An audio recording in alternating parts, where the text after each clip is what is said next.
तो आज हम पढ़ने वाले हैं एल्गोरिथम के बारे में। एल्गोरिथम होता क्या है? ये हमारा सेट ऑफ रूल होता है to be followed in solving a problem, जो जहाँ स्टेप फाइनाइट होता है। यहाँ एक इनपुट होता है जो कि एक सेट ऑफ रूल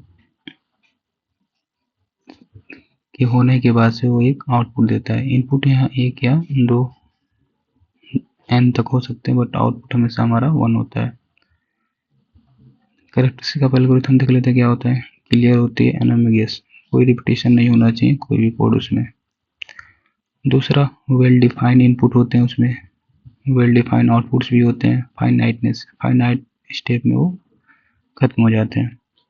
और फिजिबल, जो कि हमने जो भी एल्गोरिथम जो भी होता है किसी भी प्रॉब्लम के सॉल्यूशन होता है, तो वो प्रॉब्लम है वो फिजिबल है उसका सॉल्यूशन, तो एल्गोरिथम हम से इम्प्लीमेंट करते हैं। लैंग्वेज इंडिपेंडेंट होता है, वहाँ लैंग्वेज की कोई वो नहीं होती। अब इफिशिएंसी देखते हैं। Efficiency of an algorithm. It is the property of an algorithm which related to the amount of computation resources used by the algorithm. ये हमें बताता है कि कोई एल्गोरिथम कितना एफिशिएंस है, कितने ज़्यादा रिसोर्सेज को यूज करता है। Efficiency of an algorithm is defined as the number of computation resources used by the algorithm. ये हमें बताता है कि कोई एल्गोरिथम कितने नंबर ऑफ कंप्यूटेशन रिसोर्सेज को यूज करता है। सेकंड है हमारा, for maximum efficiency of an algorithm we wish to minimise resources. अगर हमें मैक्सिमम एफिशिएंसी चाहिए तो हमें रिसोर्स को कम से कम यूज करना होगा। Simply it refer to the amount of time of the algorithm. कितना टाइम एक एल्गोरिथम लेता है रन होने में। एफिशिएंसी को मेजर करने के लिए हमारे पास बेसिकली दो चीज़ें हैं, टाइम कम्प्लेक्सिटी और स्पेस कम्प्लेक्सिटी। कम्प्लेक्सिटी को हम दो तरीके से देख सकते हैं, एक क्राइटेरिया रिलेटेड और एक केस रिलेटेड। तो क्राइटेरिया में हमें स्पेस कम्प्लेक्सिटी और टाइम कम्प्लेक्सिटी मिलती है, और केसेस में हम देखते हैं तीन तरह के केसेस होते हैं, base case, average case, worst case. और टाइम में हमें big O, theta, big omega. अब आते हैं एसिम्प्टोटिक नोटेशन।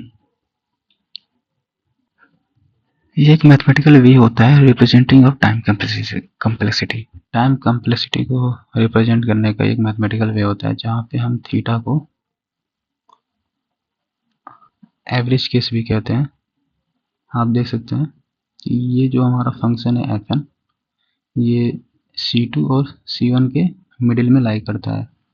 मतलब कि cgn is less than equals to fn is less than c2 gn। तो ये हमारा एवरेज केस हो जाता है, जिसे हम थीटा के नाम से भी जानते हैं।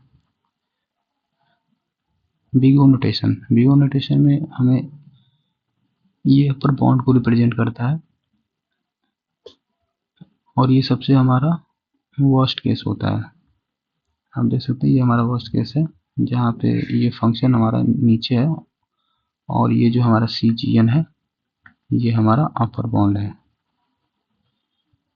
तो इसे इसका नोटेशन ऐसे होता है, greater than 0 fn lie between cgn।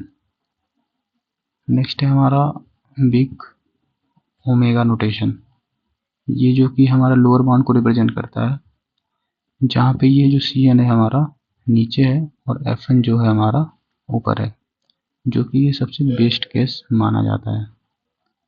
इसे रिप्रेजेंट करने का तरीका ये है, 0 is less then cgn is less then fn। अब आते हैं हम टाइम स्पेस ट्रेड ऑफ इन एल्गोरिथम। ये इसके कहने का मतलब ये होता है कि अगर कोई हमारे पास एल्गोरिथम हमने लिखा है तो उसकी कुछ स्पेस होगी, कुछ टाइम कम्प्लेक्सिटी होगी। तो अगर हम टाइम को इम्प्रूव करते हैं, मतलब कि टाइम ये हमारा लेस लेता है, तो हमारी स्पेस कम्प्लेक्सिटी ऑटोमेटिक इंक्रीज हो जाती है। अगर हम स्पेस को कम करना चाहते हैं तो टाइम कम्प्लेक्सिटी हमारी बढ़ जाती है। तो ये चीज लिखा हुआ है, आइदर इन लेस टाइम और by using more space, in very little space by spending a long amount of time। वही है, आप पढ़ लीजिएगा इस। The best algorithm is that which help to solve problem that require less in memory।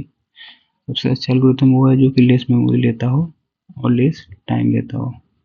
Solve to problem. अब यहाँ पे हम देखते हैं types of space time trade off. पहला है कंप्रेस्ड अनकंप्रेस्ड डेटा, दूसरा है rerendering store image, smaller code, loop unrolling, lookup table और रिकैलकुलेशन। नेक्स्ट है हमारा एब्स्ट्रैक्ट डेटा टाइप, तो इसको हम अब नेक्स्ट लेक्चर में रखते हैं। तब तक के लिए आप चैनल को लाइक करें, शेयर करें और सब्सक्राइब करें। मिलते हैं नेक्स्ट वीडियो में। Thank you.